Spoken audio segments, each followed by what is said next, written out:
Hey, everybody. Welcome to PepTalks. I'm Eddie Pepitone. And Steve Lolli. Check in, Steve. Hey. I'm here. And we are here with James Adomian, one of the funniest guys I've ever met. And wow.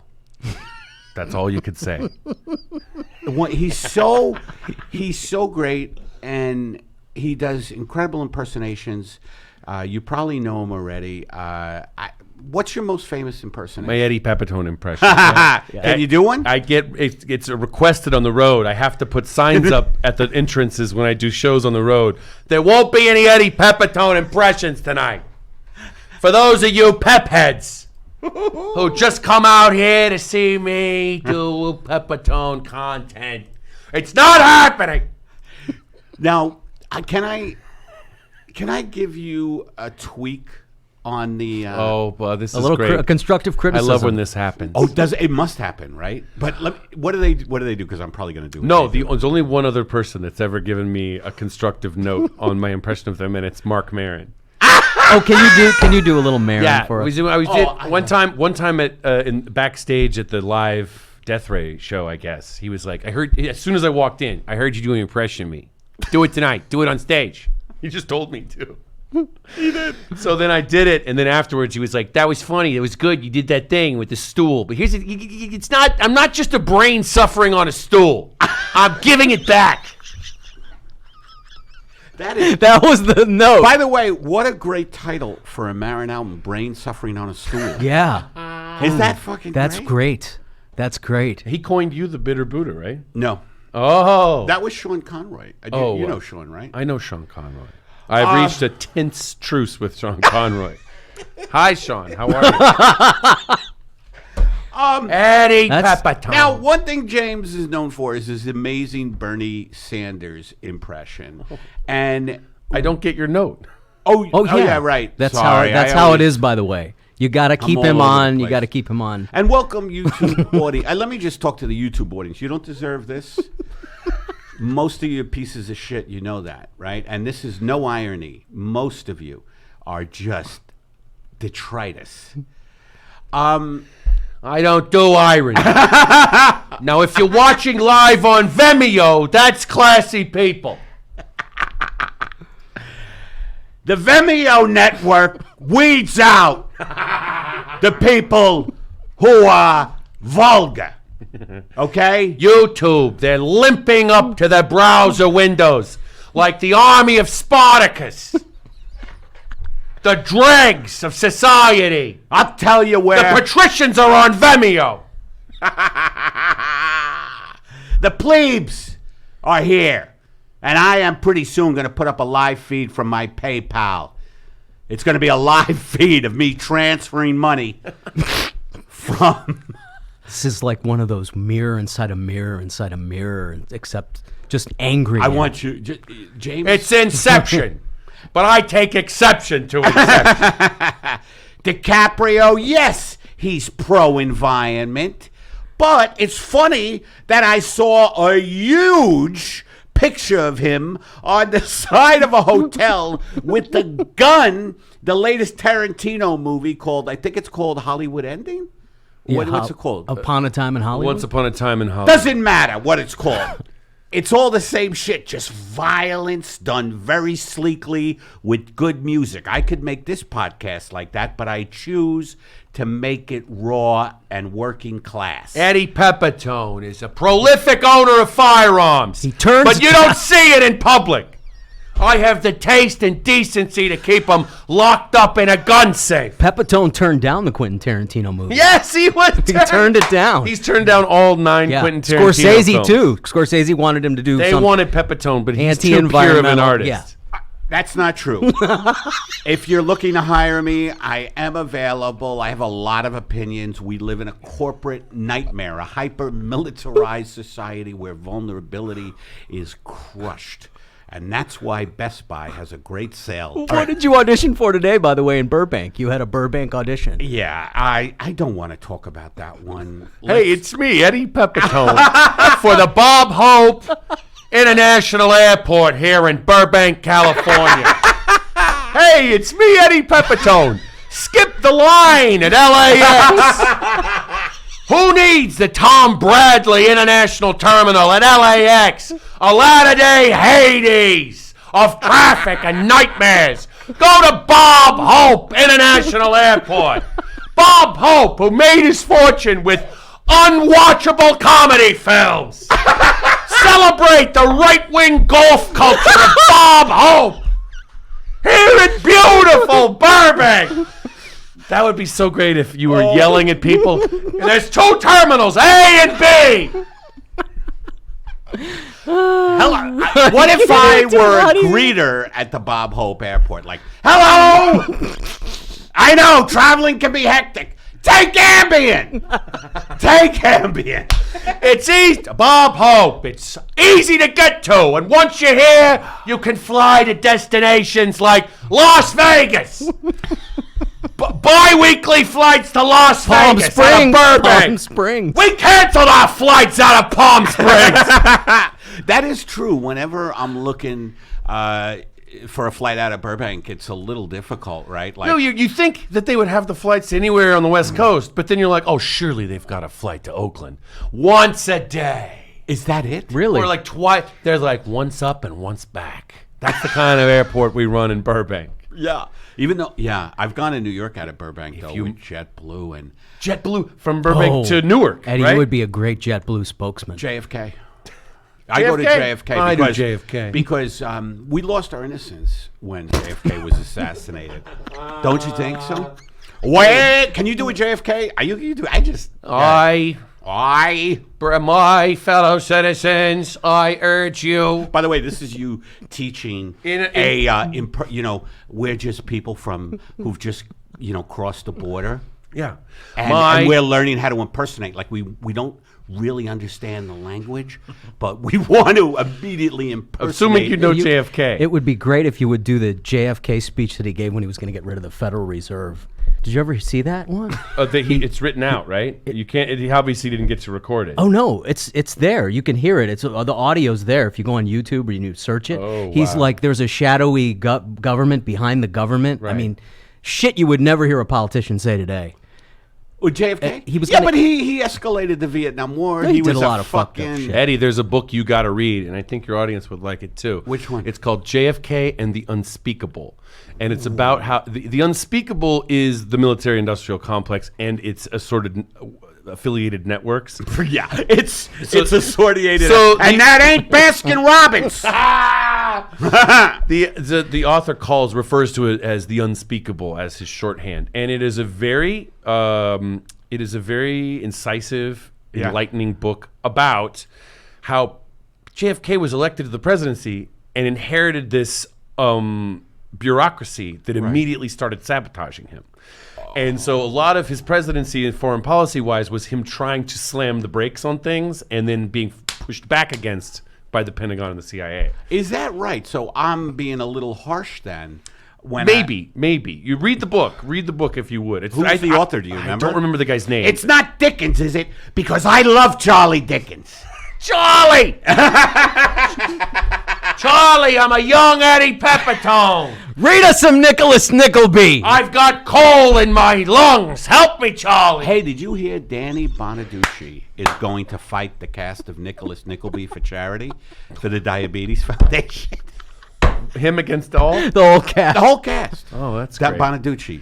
Everybody's going to be in the ring. Finally going to make something of The himself. original cast: Nathan Lane, Bonaducci, Nathan Lane, whoever else was in it. Jonathan Smart. No, Jonathan, whoever. A bunch of British people. Fellow Americans, I urge you here today to join me in a great crusade. By the end of this decade, we will land a Pepitone on a podcast. A real podcast. A great triumph of communication science. Houston, we have Pepitone in the studio. I'm orbiting the podcast. By the way, my wife says hello. She loves you. Karen loves. Karen, hello. Loves Adomian. And we have been watching nothing. But have you been watching this? The Moon specials, the 50-year anniversary. No, I haven't. Did you even know? I thought you were going to ask me about the Mueller report. I thought that's what you were about to ask me about. Mueller. This is a right-wing fucking guy who is our savior, right? Robert Mueller? Yeah. Yeah. Let's talk a little Lifelong politics. Hey, you know. Hey, we trust the deep state You know now. who will save us from this president? The deep state. Where almost half the eligible voters didn't vote. But you know who will really save us? A lifelong FBI agent who called off the internal investigation on the 9/11 hijackers. He did? Before 9/11? Mm-hmm. He inserted himself and said, don't ask any further questions about that. I want to ask you something. Like, the more you know about the history and, the workings of the American government intertwined with corporate wealth and the military-industrial complex. Don't ever trust an FBI agent or a prosecutor. No, it's but easy. At some point, though, it's No like... cops. But the blue team immediately started trusting the intelligence community as soon as Trump became president. Yeah. They were his savior. Before that, they were the bad guy. So my guy Hedges says, he quotes Ted Berrigan, who's Ted, Ted Berrigan, Father Ted Berrigan? Of course! yeah, He's the guy that invented TED Talks.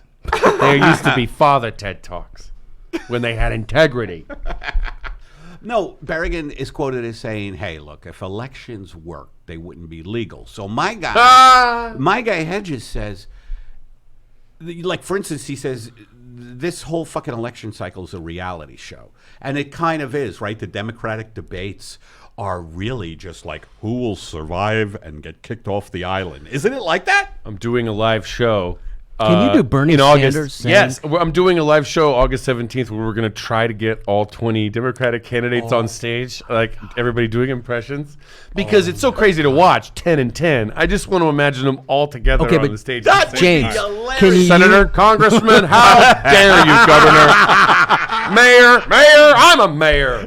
Okay, but James, Sure. if Bernie Sanders was not Right. playing What do you nice, with the blue team fucks, can you do him? Because I just want somebody to act out that he's so. In my view, sisters and brothers, in my view, and when I say that, what I mean is that's the way it is, and I'm being polite.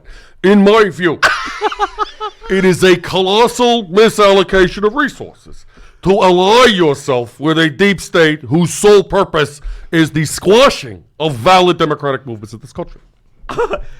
The deep state. This is my horrible, my horrible Bernie. That's not bad, actually. The deep state. What the deep state want to do is throw you in the trunk of your car, tell you and take you out of the trunk when you're in the desert. Then that deep state wants you to dig your own grave. It's a standard operating procedure. That's what they want to do. They want to take you out of your trunk. They want to rape you in the desert. They want to hit you over the head with the bait. Did you see the Casino movie with Scorsese, where Joe Pesci? The military-industrial complex for far too long has been dragging our democracy into the desert and beating it with baseball bats in its own grave. Most people are too tired now to even masturbate. Okay? They work so many jobs that they don't even have the time. Working-class Americans deserve time and education to learn to masturbate adequately in a way that, that helps their general health care throughout their lives. Masturbation is good for longevity, for heart, for cardiovascular health. And your prostate. Federal funds should be available for lubricants. This is the problem with masturbation in this country. Most Americans, when they come home, are exhausted from working 2 jobs. Who has time? Pretty good. Who has time? Who has time? Who has time to fantasize about, intense sexual situations? Like my thing. The top 1% of masturbators, the top, on economic terms, year on year, using inflation-adjusted dollars, are achieving over 50% of the orgasms available to the general population. I think that's wrong. You should not have to have a yacht in Kennebunkport, Maine, to bring yourself to a climax. Eddie, But it would help. His impression sounds like Bernie Sanders' dad from like the 40s. Is that right? Maybe. Oh, I see what you're saying. Yeah. It's Bernie! Bernie! Yes, I'm a young Bernie Sanders. You're young. I'm It does. your dad. Can you guys have that conversation, The war, Father? it looks like the war is just about to end, Father. I'm very young. I sound like I sound. Buddy, first of all, you did not clean your room. Okay, I asked you to clean your room, and you didn't clean your room. And if you don't take your responsibility... Those are papers. Bernie, you gotta listen to your fucking father. Father, those are papers. Mother, Listen to your father. I appreciate more than anything your input. And while you're here with me, let me say Don't those are my papers. patronize me, you I would never patronize you. I believe in revolution from the bottom up, which in this case is from the children to the parents. Buddy, because you're such a good speaker. Now it's changed. That's the problem with my impersonations, by the way. And tell me if you go through Father, this. you're bailing on the impersonation. Well, no, It's No, I'm not. changing as he's no, doing mine changes. I remember me and Sean, we used to talk about how I start in Brooklyn East and I wind up in Swedish. Like, do you ever? No, I mean, how Yes. did you learn how to do impersonation? Yes. Sebastian Gorka, go. If there is a problem that faces our great republic, and it is not a democracy, if there is one problem that faces our right-wing Christendom republic of the United States, it is that of Eddie Pepitone. Edward Pepitone, a known Bolshevik, broadcasts freely, we must crack down on the scourge. Or the bitter Buddha shall be made bitter of twice fold. Jesse Ventura. Look, you mentioned there was the moon landing documentary. Yes. I'm watching a separate documentary. It's available on YouTube. It's about the not moon landing. It's a simultaneous. It's the same production value as best as it can be pulled off, and it's about what really happened, which was nothing. What happened? Nothing at all. The moon was up there. We sent a few cameras around. Stanley Kubrick was involved. It's the great unmade Stanley Kubrick project. He didn't get any credit for it. Did Ventura actually? Is he a conspiracy nut? Look, I would. What do you mean Are you, conspiracy? Jesse? Are nut? you- I believe in valid, verifiable, falsifiable conspiracies. I don't believe that there's little green men that live inside of the White House and are major leaders. I believe that there's little green men underground, affiliated with the underground bunker system. That's well documented. Whatever the outlandish version is, I don't believe that. I believe in a slightly more rational version of it. Okay, we want to read you. This is a commercial our producer, Matt Rosamoto, wrote for you. Okay, and this is in Bernie's voice. Oh. Just do it cold. Just do Okay. it cold. Cold reading. This is a lesson. This is a cold. Eddie is a man of the theater. So I basically was trained. I was trained. Yeah, Chained? near. I was You were- trained near the Lincoln Center area. near the Lincoln Center area. So you're talking about Central Park, Columbus Circle. It was actually Flatbush. And I was doing the wool gatherer and key exchange for years, living in an apartment the size of an egg. And, I wanted to take An ostrich egg. Back off. I wanted to take my life many times, but I said, no, I'm going to go out there. I'm going to do American Buffalo for the 100th time. That was my monologue. Bad- Ruthie, fucking Ruthie, fucking Ruthie, fucking Ruthie, fucking Ruthie, fucking Ruthie, fucking Ruthie, fucking Ruthie, fucking Ruthie, fucking Ruthie, fucking. You could do that's. We only see edited versions of it nowadays in American theater. Yeah. It goes on for 40 hours. Fucking Ruthie, fucking Ruthie, fucking Ruthie, fucking Ruthie. So I'm ordering toast. I'm ordering toast. And this fucking dyke. I think he uses that word. Do you know what American Buffalo? I know it well. Oh, right. It's Oh, right. Mr. Speed the Plow. He's my buddy. David Mamet. He's his buddy. Oh yeah, you're good friends. We're We're friends. We're friends. He I like covers- his early work. Me too. Okay, go ahead. Go ahead. Eddie Pepitone, you should know this out there in YouTube land. Or if you're on Vimeo, you already know this. Eddie Pepitone is a classy Hollywood acting teacher to the stars. He offers classes. I've taken some of them. I've audited some of them. He offers classes like turning on the audience. Not turning them on, but turning on them when they're not performing for you. I really do Turning on the audience, 201. Why are you on your phone, ma'am? Why are you on your fucking phone? I did this recently at a show, and she goes, I was tagging you. I was saying how hilarious you are on Instagram. How to another class he teaches how to crawl through the top, as an audience plant.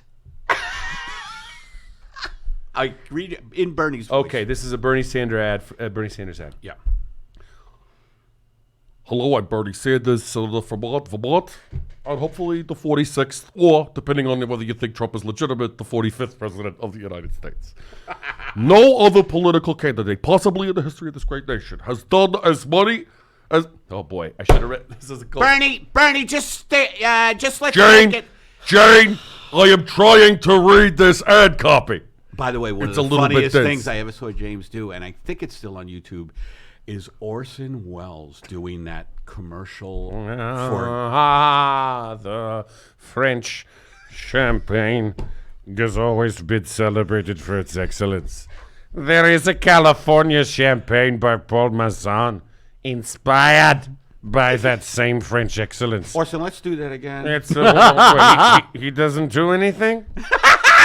Did you ever see Orson Welles is drunk? Drunk Orson. I never have seen Yeah, and this. you can see, you watch that, and then you can watch my parody that I did with the Midnight Show like 10 Is it years still ago. on YouTube? It's on YouTube. Yeah, it's Love like, it. so you click away from this and watch Drunk Orson. No! No, don't. Go ahead. Okay. Start it again, I'm James. gonna start the cold read a little bit colder. I'm gonna measure the temperature of what's the ice cream company in Vermont? Why am I forgetting it? Ben & Jerry's? I'm gonna do it with the temperature a little bit colder than Ben & Jerry's. No other political candidate, possibly in the history of this great nation, has done as many impromptu town halls as I have. Usually in coffee shops or cafes, mostly because I have a tiny bladder. And I will not use a bathroom unless I purchase something first, or barter system, whatever. You may say I am the conductor of my own never-ending cycle of drinking coffee just to pee it out. Maybe that's just who I am. But with all the coffee I drink, I do not drink milk that is 1%. And those of you who know me know I am not a fan of 2% milk either. I like the idea of whole milk, the entire society of the milk. But I am not completely comfortable with the style of equalized fat distribution. This is why I drink only Vermont's own 99% milk, scrapped from the drainage pipe of an abandoned Ben & Jerry's ice cream factory by a group of mute widows and disenfranchised orphans of indeterminate racial background. I am woke, or at least I try to present myself that way. I don't know who these people are or where they come from, but I do know the delicious 99% milk goes down smooth like a raw cheesecake batter.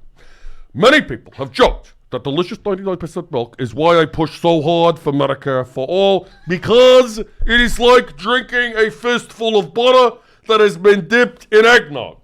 Those people are 99% right. Bernie Sanders, 99% milk, now only $27 a gallon, only in Hannaford's Food and Pharmacy in Burlington. That was great. All proceeds will go to local charities, which mostly involve people slipping on ice. How'd you like that? What'd you think? Matt wrote It's that. great. It's great. It's not bad, right? I would cut I would cut about half of it. About, right? I'm a ruthless. If you had handed me a printed copy and if we weren't live, I would. Would you? Line item Are you like veto. that? I'm like that. But no, that was great. That was great. I could use that. And then Where- one more. And Let then me we're hire gonna you give away one more, and then we're going to do some phone calls so you get a break. Let me hire you away from Eddie Pepitone.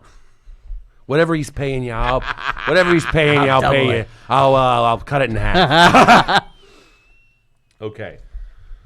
I, the great Dr. Sebastian Gorka, champion defender of Christendom, the mighty Dragon of Budapest, and a recent $5 winner of a scratcher's ticket I have humbly availed myself of, once again, to the common man. I, of course, speak of none other than my collection of online seminars on lynda.com, entitled The Dark Art of Crochet for Dummies, for it was crochet that gave power to the Hun.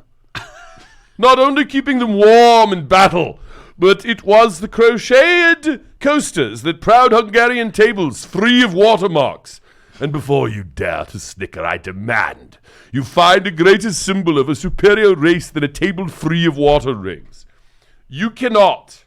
Do not cast your brow in shame, for I am nothing if not benevolent. A man who cares for the lower creatures. I vow to teach even the dumbest of you the secrets of commanding a simple yarn to take the shape of your will, as is your God-given right. The cornerstone of crochet is the chain.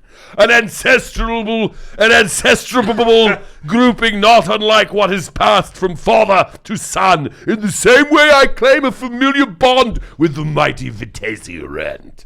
Let Dr. Gorka guide you through the dark art of crochet on linden.com. It is demanded of you.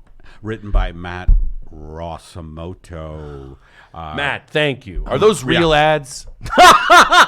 Are those real products? No. Nobody advertises on this show. Nobody advertises because I don't. First of all, if you're thinking Hit of the advertising, donate button, people. hit the donate button. That you should do. But advertisements, all of you who work for corporate America, you suck. Can I plug my podcast here? Yes, everything. Plug everything. My podcast is called The Underculture, Yeah, I and heard it's it's available on Forever Dog. We haven't had Eddie Pepitone on yet. I'm making him audition. What's the premise of that podcast? The premise, it's all found footage, leaked audio files that I obtain that are either sent to me voluntarily or I have a mole inside various organizations. So I get clips of podcasts and radio shows and speeches and private conversations that I shouldn't have. It's like a podcast WikiLeaks.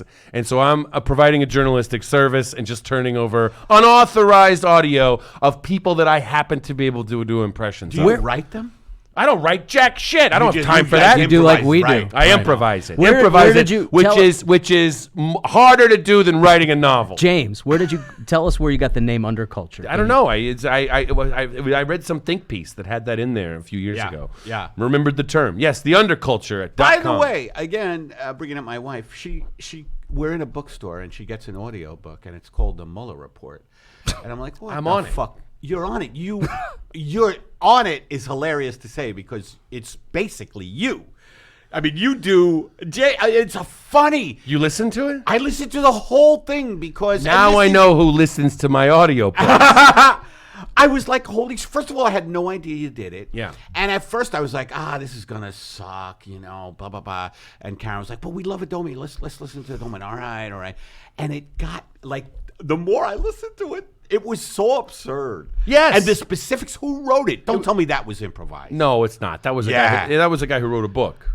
I forget his name. He doesn't like me. It's not that I forgot his name. He doesn't like me saying it on podcasts. He doesn't? He prefers for you to go look it up. The Mueller Report. It's That a is book, you? and it's It also is an you. audio That's book. your voice. No, it's not me. It's my voice. Yeah, I didn't write it. Well, you play so many different characters. On that. I do a lot of political figures on that audio And book. Michael E. Who's also on that? Michael Ian Black? I think so. Oh, you guys never recorded together. We didn't. Yeah, we were. They're different booths. He narrated it.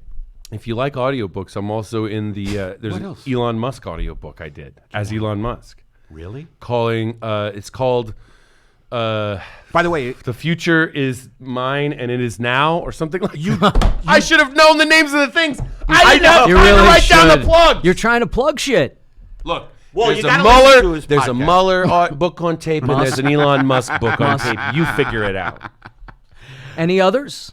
Sure, The Underculture is my podcast. I'll always keep and coming back you to and that. Anthony Adamuk, is that how you say Atamanuik. Atamanuik. I Anthony always fuck Atamanuik. up. He is a brilliant Trump, and he had a He show does on, Trump, yes, on the President Show. Oh my God, the President Show on Comedy Central, and he's insane. And you two why together, I love him. This you have to see. Look for Adomian and Adamuk. Atamanuik. You're not the only one, Eddie. Atamanuik. We went on Howard Stern. You did? Yes, like You were on Howard Stern. right before and right after the election, we went on Howard Stern, and he goes like, "All right, so you're it's Anthony Adamanuik and James Adamanuik. You guys got to change your names." That's what he did. That's what Howard Stern. You guys got terrible names for showbiz. How did you like being on his podcast? How do you He like? moves fast. He does. He moves fast. There's no. Did he Faster give than you- you? You move fast. Well, he really keeps the show going. Right. Now, were you just a guest and for just a short period of time, or were you the whole hour or whatever? We did, I forgot, maybe we did a 30-minute thing on there. Oh, that's pretty good. Yeah. One time I came on as at Jesse Ventura. read the Oh, news. you've been on before? I read the news with Robin.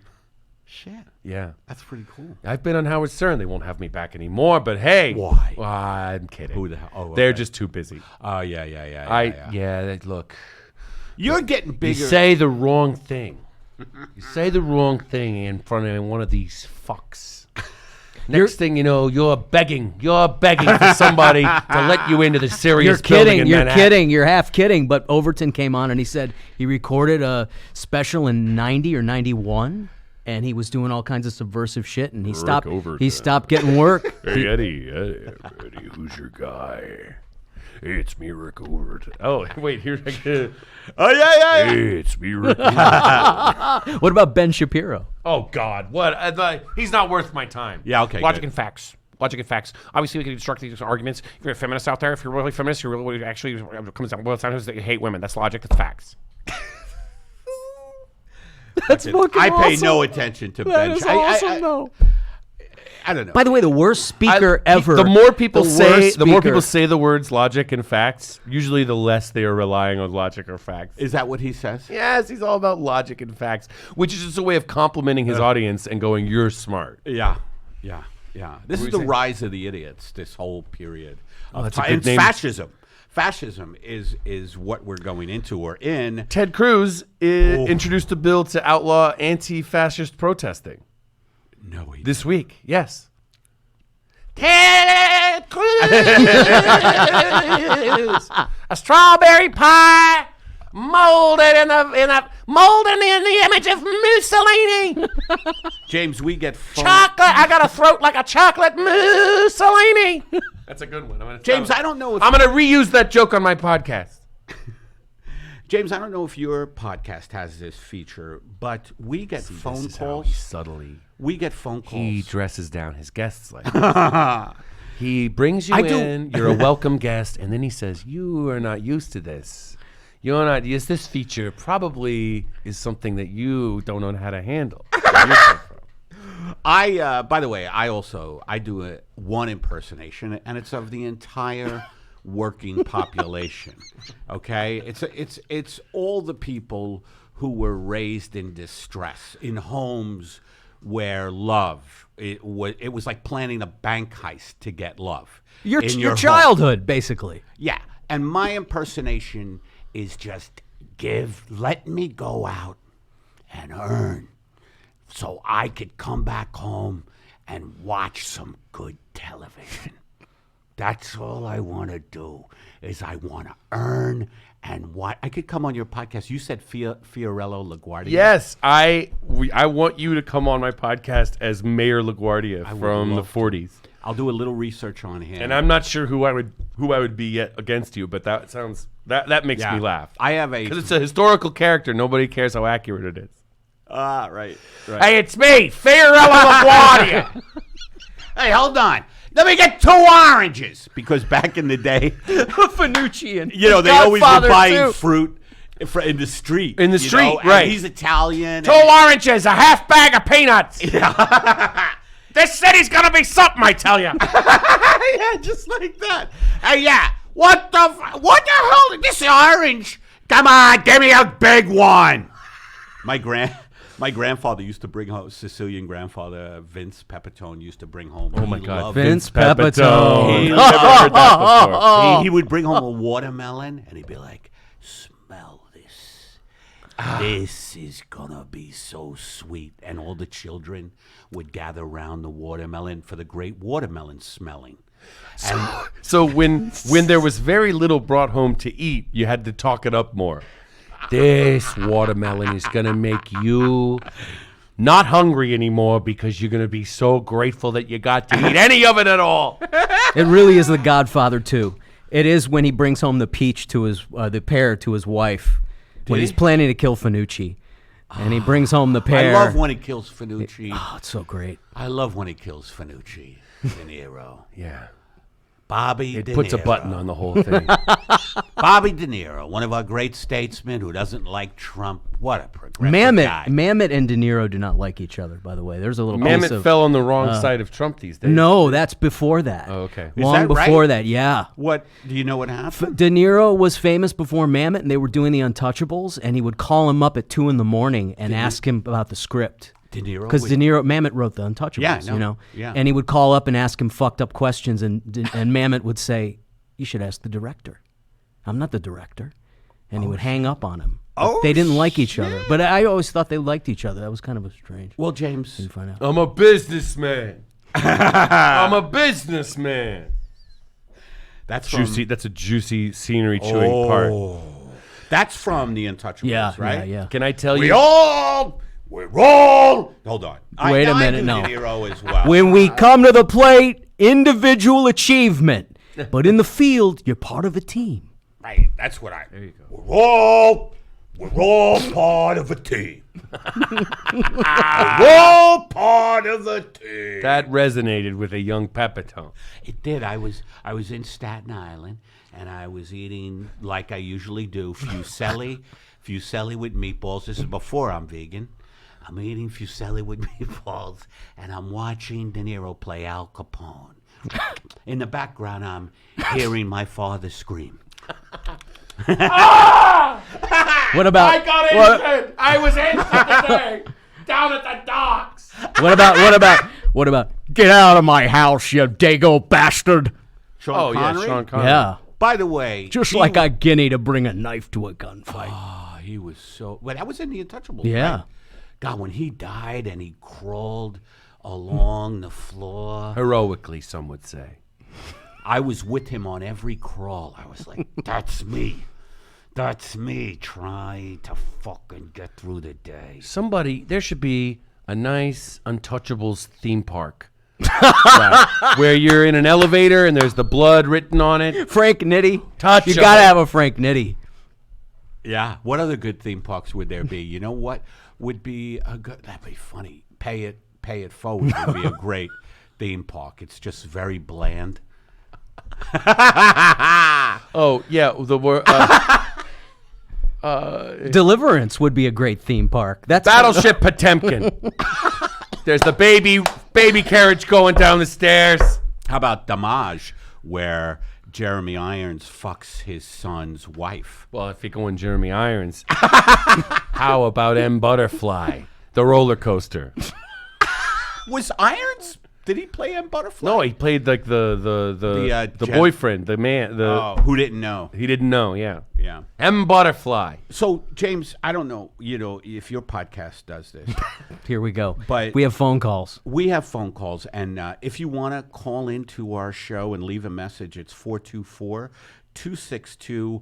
424-262-0904. And we have a bunch of calls. Not to brag, but we can't keep up with the emails and phone calls anymore. Yeah, I'm It's sorry kind about of- that. But here's a phone call, and it's a great caller. Here we go, James. You could listen to this. Hey, it's me again. I just want to talk about this albino porcupine that's been in the news lately, and I just want to, it kind of disturbs me because, well, people don't take marsupials seriously, and we have a lot of problems too. And there's some poser like this albino porcupine comes along and takes all the attention away from marsupials, and we have bifurcated genitals, and well, you don't know what kind of problems that can cause with your love life, and just going around in general. You have a two-pointed penis, and I don't even know what it's like with a vagina of a female marsupial. I've never been with one.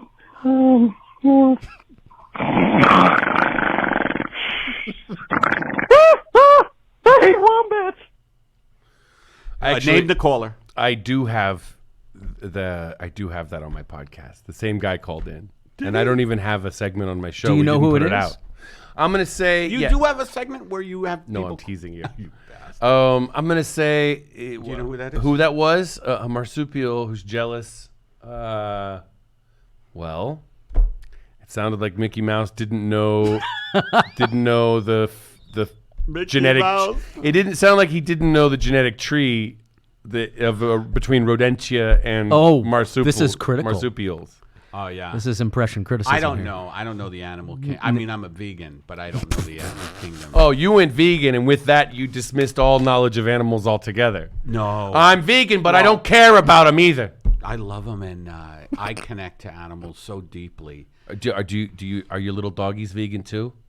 No, they can't be. They can't be. Dogs and cats can't be vegan. They can't be. So you support big factory farming when it comes to your selfish carnivore pets. Little bit. Man, Oh no, I found your weakness. are you vegan? No, but this is a joke from my should. stand-up. I'm not vegan, but I eat vegan food. I send my kids to vegan high school. That's where I am in my life. Vegan. Yes. I don't believe in it, but I send my kids there for the education. You know what? Brazil has a joke. He said, "I don't know how much I'm going to eat, and I don't know when I'm going to eat. I'm a vegan." Oh, there It's you a go. fucking great joke. That's the country of Brazil. Here's one. Here's one. Ready? Okay. Hey, Eddie, it's Hunter. Just wanted to let you know there was a savage journey across the divide into the other side, and I think you're going to like it here. So don't fear death. Thanks a lot. Bye-bye. Take care. Hunter out. Oh, there you go. That's Raoul Duke. I love that. I like when That's good. Don't Who was the fear first death. one, by the way? Jim Earl. Jim Earl. Do you know Jim? But who? But Do you who, know Jim? But who was? Oh, he's just an upset marsupial. Okay, I thought it was like a famous. So it's interesting that you get all these live callers, but you'll make them all go to voicemail.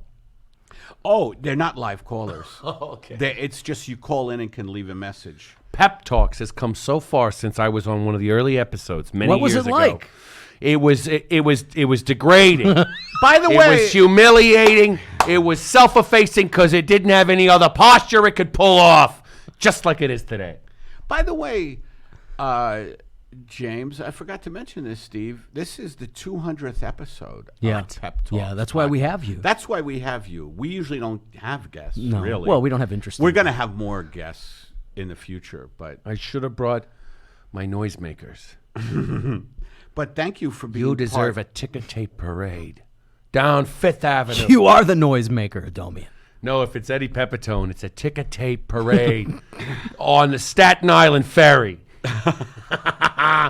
Thank you. I'm just waving to the ocean, and there's people in Troy. You ever see Dunkirk? Terrific little Yes, film. nice little art Churchill house movie. Churchill pleaded with the English people. We beg you to have the tolerance for 2 Winston Churchill movies in the same Oscar season. What was the other one?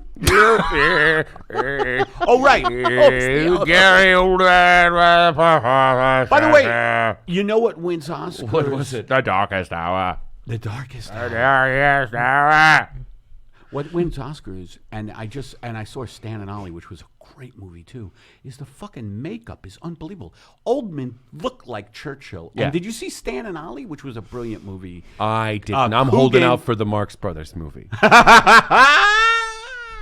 Honey, I'm not going till they do W.C. Fields. Oh, Jolson. When they do W.C. Fields, then we'll drive to the movie. Eddie auditioned Drive for to the the Al Jolson project. The big movie coming out. The Al Jolson. I just I picture didn't get it. Pepitone. I didn't get it, but I heroically burned the script while I was in there. Let's listen to another caller. Here we go. Oh, no, I think we heard that one. I love the way you do this. This audio, you know exactly when to split the dead air with a ba ba ba. You must come from a background in live radio, Eddie. Hello, this is Arthur Godfrey. Welcome to the Arthur Godfrey Hour. Ba-ba-ba-bum, ba-ba-ba-bum. You are listening to another recording from Alan Watts. Here's a call from As you understand, Alan Watts. Alan Watts, if you have started a podcast and you started to worry that it's not going anywhere artistically, it doesn't matter because every living creature in the entire cosmos has a podcast. There's no reason yours should be any better or any worse. Now the Buddha had a podcast, you see. And did it do well? No, its numbers were awful. However, He decided to walk away from all of his sponsorships.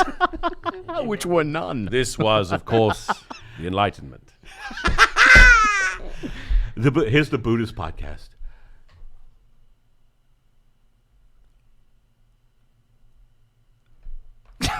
That's it. It's just stillness. It's stillness. Now here's another call. There from should be a podcast, Eddie. This is a filmed. It has to be a filmed Yeah. bit, but it's you As the Buddha? meditating with lucid with the microphone, just. And this is the podcast. And people are someone's waiting, like, waiting. For the last 3.5 years, he has been in silent meditation, recording for one continuous podcast, available on iTunes, available on whatever you listen to, podcasts, or the silence that replaces The them. silence of Eddie Pepitone. Oh my God, that's funny. All right, here's a call. Hey, Eddie and Steve. This is Annika from LA. I heard you guys say that you're taking a break from the podcast, so I wanted to call in one more time before the big break. I had a question for you guys. I was wondering if you could tell the listeners, if you remember, when was the hardest you've ever laughed? You've ever laughed. When was the... Thank you, Annika. There's a lot more to that call. It's very funny. But when was the hardest you ever laughed? And I was thinking about that. No, for real. For real, when was the hardest you ever laughed? Okay, I do have a story, and I apologize if I've told this on some podcast. I've done A lot. I've done 500 podcasts. know. I can't keep track of which stories get out where. But there's this story, and it's not even on stage. This is a moment from college. Yeah, of course. Me and my friend Jenny Godine, who works in radio now. Jenny, shout out. Hi, Jen. Hi, Jenny. We were very close friends. We were same class in college. We were in the second half of our college years, junior and senior year. We were like the big shot actors in the theater department, especially comedy. But sometimes, so we were like popular actors in our college theater. And there was one little play that we were not in. It was like a series of one-act plays that we were not in. So we went to go watch it, me and Jenny. So we're like, this is to point out that when we went to see a play, people would always be like, James and Jenny are here. Okay. So we were somebody in our little fish tank world of this black box theater. So it's Henrik Ibsen. It's a night of Ibsen and Strindberg. So it's all these one-act plays of like someone staring at a grandfather clock. Tick, tock, tick, tock. I never thought I could be so lonely. And that's like the only This is verbal very line. similar to the one I have. But so you're in the audience? So we're in the audience, and we're these similar. funny clown. We're these funny clowns, but we're watching it. It's theater. We know to watch it. We're not monsters. Right. Then there's an intermission. And an intermission, I'm going outside, and there's like a little concession stand. And I'm like, oh, great, ha, sure, yeah, I'll take some Skittles. Why not? I finish like a little Sprite or whatever, and I have half a bag of Skittles. And so intermission's done. We go back in the theater for the other half of Strindberg and or Ibsen. Dark, dank, Norwegian, serious theater. We sit back down in our seats, and then it's like lights slowly up, revealing a reality of boredom and most of all quiet and serious tension between a daughter and a stepfather or whatever the hell. And we're sitting there, and I have my Skittles in my lap, and then at some moment They all fell. the bag just swung down between my legs from safe to Skittles. It sounded like 1,000 Skittles. And it was risers. It was metal risers in a black box theater. So they all went down like a game of Plinko. Is it Plinko in? I think so. In I don't. The Price is Right. Close enough. Oh, okay. The Price is Right thing where they all went down. It was a disturbance where the actors had to just stop and go. Everyone immediately hears that it's right where James and Jenny are sitting, and they look over, and we know that we can't be like, oh, sorry. It was too bad a disturbance, so we were just like. It was suppressing an incredible laugh. Biting your lip. Biting inside the throat to stop the hint of a breath of a laugh. And I had slammed my legs shut. Rather than pick up the bag, which would reveal that I was the one, I had slammed my legs shut with an upside-down Skittles bag. So if you moved an inch. Once every 10 minutes, another one would slip. So we got through... That's like We got through another hour and a half or something of this play, another hour and 15 minutes, and we got far away from the theater department. When we were like out of You were audio crying, distance, laughing. we collapsed. Well, that's Wait, amazing. I love how he points out, by the way, that he was the popular kid among the sea It's of always important the to sea know. of boring motherfuckers. No, these were my friends You doing this stood play, too. out. But also, let me say, Ibsen and Strindberg were never so vibrant on the stage as when helped with a little bit of Skittles power. What was tell yours, you. Eddie? Well, I just want to say when I'm down, I'll read The Dollhouse out loud. It's the doll's house. The Doll's House. Doll's House. But what's amazing to me about that story, because I have a story that's so similar about laughing so fucking hard. Of course, it involves drugs, so... Because you would get high. It was your high period. Check this out. And here's what I wanted to say to you about your story. I can't believe that you were able to suppress the laughter because of my story. Me and my friend, and he's got this relationship with his girlfriend where he's scared of her.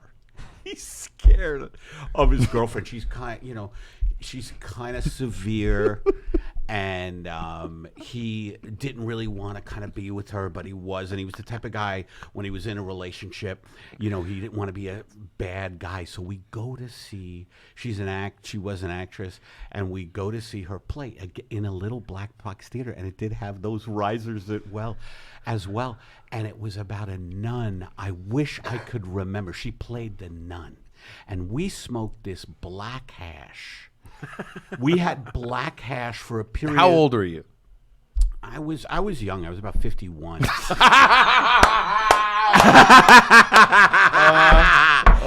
I think Spry 51. I was still riding a tandem That's bike. when he had your energy, James. But we had this black hash for 2 weeks, my friend Peter and me, that got us into trouble. We got arrested. Smoking it out of a homemade aluminum pipe. We got thrown in jail for a few minutes. At the age of 50. Hey, watch the handcuffs. I'm a national treasure. That's my great-grandfather's watch. And he smuggled here from Vietnam.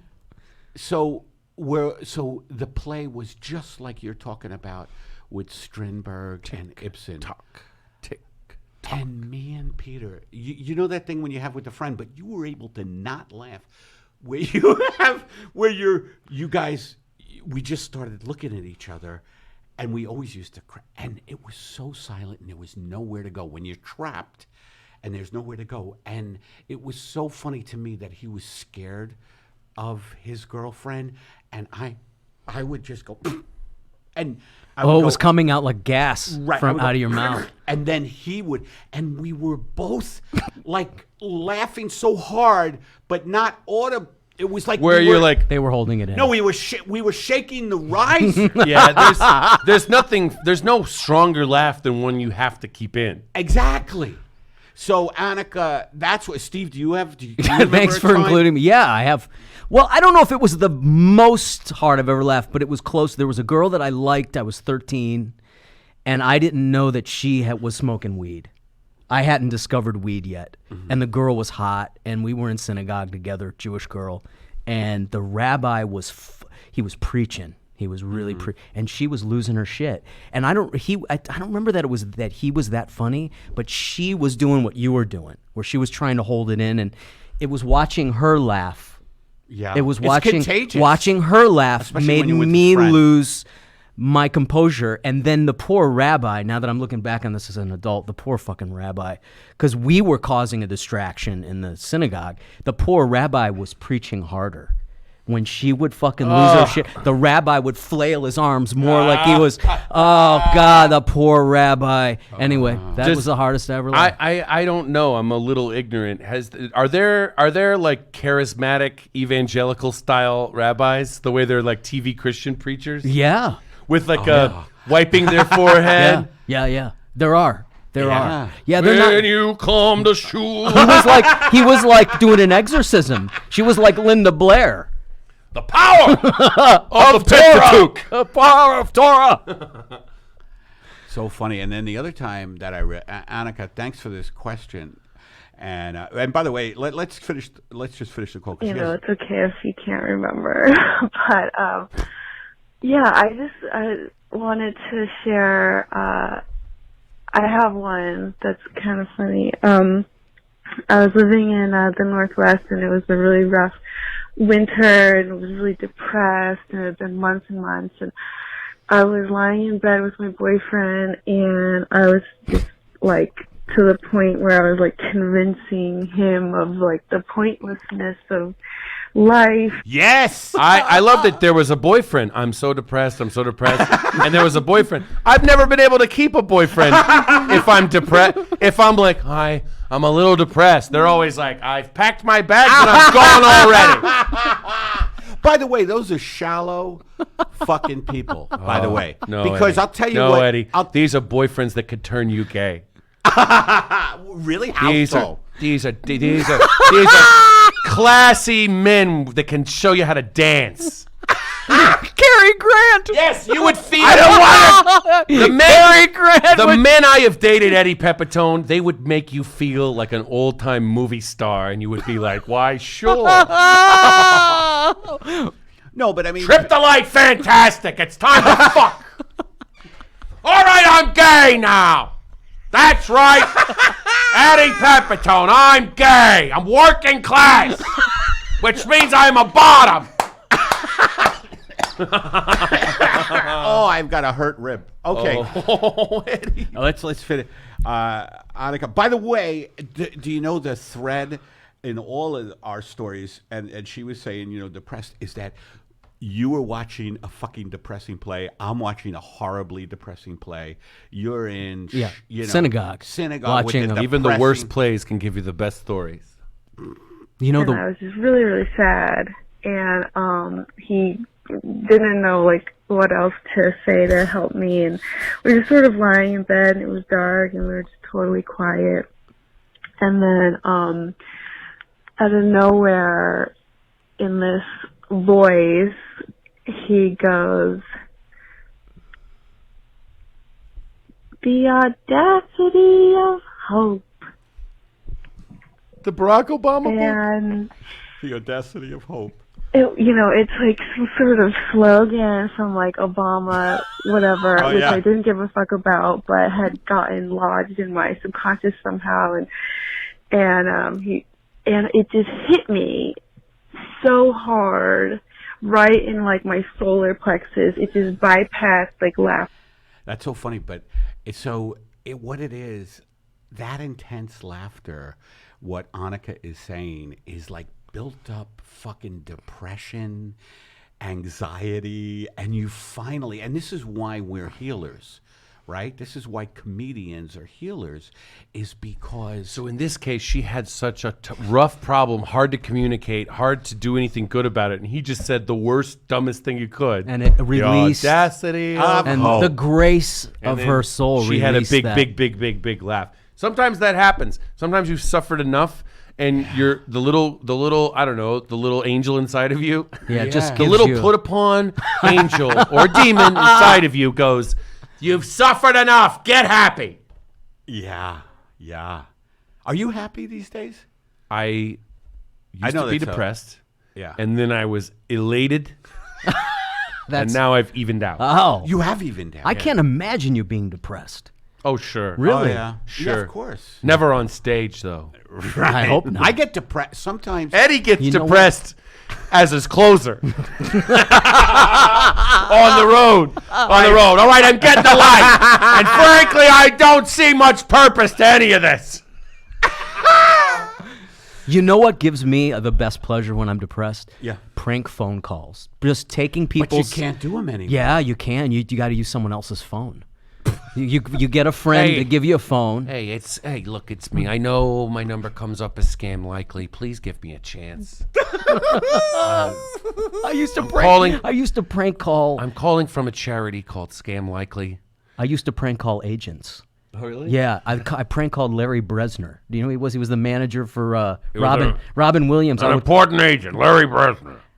Hey, Larry, this is it's Sal from back east. I'm gonna be on the West Coast. You want to go get some pussy in Westwood, like we did in the '70s? What are you talking about, pussy in Westwood? Well, you know, you and I come out. Are you still married? You want to go? I haven't seen you in a long All right. time. How did this He would take the call. How did this joker get through? Like, how do I know? How do I know? Hey, here's another call, and then we're going to wrap up the show. What minute are we at, Emma? 5 years. 1 hour. What? 1 hour on the dot? No, but this one's I gonna have go such long. an internal clock. It is amazing. Yeah. It is amazing. My one of my shrinks, a lot of them have self-harmed. One of my shrinks. After your sessions. Yeah, a lot of my shrinks have taken their own lives, which means I win. You know what I mean? I'm serious. You want a piece of this? Good luck. Eddie Pepitone can wake up screaming in the middle of the night and know exactly what time it is. It won't stop! And it's 3:45. So here's another call, and after this call, we're gonna wrap it up. Dum-dum-dum. Hey Eddie, hey Steve, this is Megan, long-time listener. I've called before. I drove from San Francisco to Los Angeles to see Eddie's special a few months ago. Wow. That's a good That was drive. great, by the way. I saw Steve at the end there. Oh but yes, I met her. I Got the best remember of me you. there. So Anxiety got the obviously best. I didn't say anything. She got nervous around you. Anyways, I'm sitting in my car here. I'm at work, trying to kind of decompress. And I was thinking, I have a trip in a week, and I was thinking back to when I was a kid and how everything was just so fucking exciting, you know, even just going to the grocery store, taking a trip in a car, you know, little things were exciting, and like a trip would be out of this world exciting. You know, you count down the days to your birthday, count down the days to Christmas. But as an adult, man, it's just exhausting.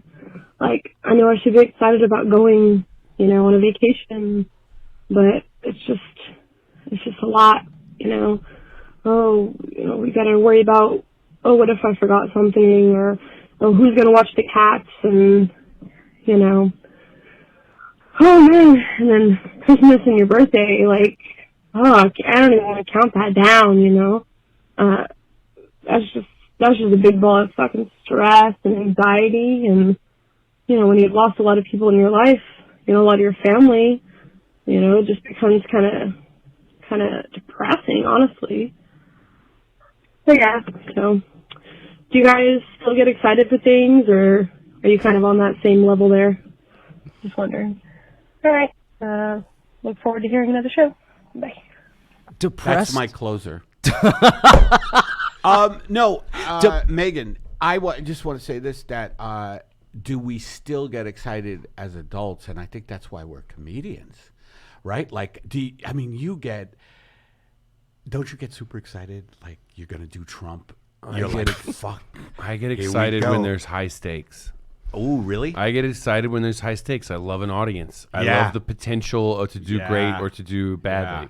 Or to do badly. Yes, because then you're more likely to do great if you know that you have to be on.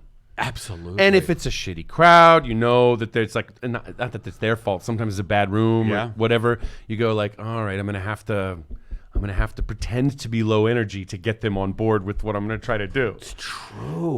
When it's a lazy, quiet crowd, I start acting like I'm stumbling onto the jokes, like and the punchline. I just and thought then of you it. start to win them over. How do you do? That's difficult. That's difficult. That's a difficult thing to do as a That's cop. really reading the room, though, really well, because earlier in my career, I was just one level. Now I do incredible modulation. And that would have been the tweak. I never finished the tweak I wanted to give you to my impersonation. Oh, yeah. Is up here. Like, the working class. But folks, oh, yeah. isn't it true? Oh, I know. You have There's- to be able to go into the right. There's inside Eddie. Yeah. There's inside. There's green room Eddie. On stage, it's this. But then I don't support what you do with your time selling out to big podcasts. And then backstage in the green room. So, James, you're talking an awful lot about some bullshit out there in your sets these days. There's a lot of local humor that could go, frankly. You know what this I'm lady sad. though, this lady who's depressed Megan. though, Megan, isn't it like the happiest kids have the hardest time dealing with adulthood? You know, it's like Tiffany Haddish, who had a horrible childhood. Adulthood was nothing for her, you know. Well, that's true. But, you know, this kid grows up happy, good, and then you hit adulthood and everything's boring and miserable. And It depends on what you mean by good and bad. And obviously there are things that are certainly good in isolation and certainly bad when looked at straight on. But ultimately, it's not useful to look at things whether it's, was it fun for me or not fun? Was it exciting or boring? Was it happy or sad? I think it's better to look at something where it's like, did I do something good?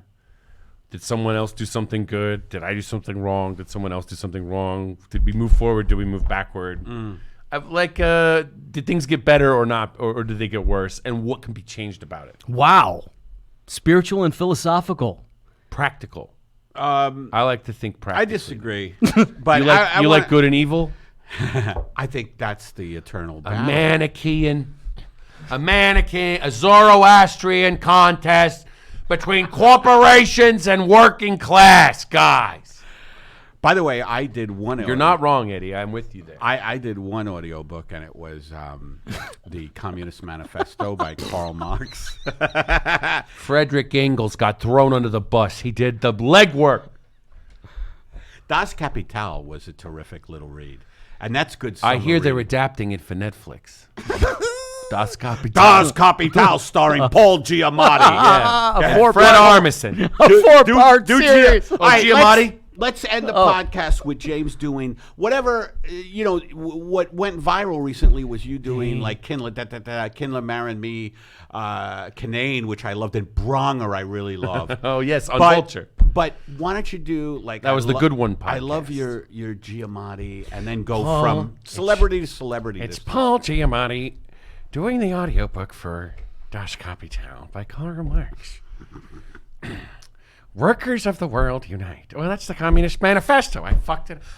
You're asking me off book to remember Das Kapital. All right. Well, the means of production are held by the bourgeoisie. They hold the mechanisms by which economic activity is done, and they exploit the workers. And it has to come to a stop. Inevitably, this is a cycle of history, and I've lifted this largely from Hegel. Georg Hegel, an unreadable author from the early 19th century. He's unfucking readable. And he says that there's a thesis and an antithesis and then a fucking synthesis. And so it plays out in the historical dialectic. There's the thesis, which is, capital, the bourgeoisie. And then there is the antithesis, which is the working class, the revolution. And then there's the new synthesis, which will be a dictatorship of the proletariat. It's inevitable. Everybody should get on form. But you know what? Ironically, and perhaps counterintuitively, for a historical theory that is inevitable, there is violence required. You would think if it's inevitable, we just sit back and it happens. But also, a little bit of violence is required. Maybe not as much as Stalin would have, but maybe. I think Stalin, looking forward, maybe took it a little bit too far, but just an elegant sort of, just a nice little dagger's edge of violence. And then we have a dictatorship of the proletariat. It is all people living in commune. And I am agnostic about the Leninist part, where it's broken up into socialist collectives. I'm not sure about that. But there's no reason that the bourgeoisie should control the mechanisms of society. There's no reason that the great drivers of capitalist force should be held by people who are just capitalist fucks. Oh my God! Let them get their hands dirty, either holding a gun or holding a wrench or something. I'm Paul Giamatti. I've never worked a day in my life. Look at my hands. If you touch them, they melt like butter. And here I am narrating the communists. I can't even get it fucking right. Das Kapital. Oh, thank you, James Adomian. Why don't you plug your stuff again? And it's worth mentioning too that the capitalist system can only be held up with violence. In order to protect the system, it requires endless exploitation and imperialism, endlessly folding out in order to hold their privileged stake in society on an economic class basis. Thank you, Mr. Giamatti. And there's nowhere where it works. Fuck! Am I getting paid for this? Am I donating it? You're donating it. I'm donating it to a commune. Oh, God. All right, James, plug your stuff. Okay, so you can hear me on the Underculture on the Forever Dog Network. It comes out every Thursday. It's available on all the podcasty places, and if you need help, it's trytheunderculture.com or on Instagram. On Instagram, it's UnderculturePod.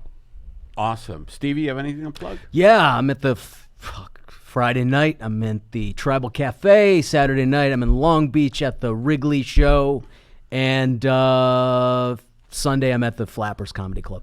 Beautiful. Yep. Cool. And I'm going to, you could see me here in Hollywood at the Comedy Store and the Hollywood Improv. I'm there both places regularly. And when I started out in comedy, Eddie Pepitone was the wise elder of the alternative scene. The Ramada Inn basement. That's right. The Ramada Inn, El Cid. You would see Eddie Pepitone at Fake Gallery, UCB. There was a time when Upright Citizens Brigade was the most mainstream venue he would play. That's right. And now we can't get him out of the club. So, yeah. That's very fucking true. I'm going to be also in Woodstock, New York, July 31st. I'm going to be at the Colony.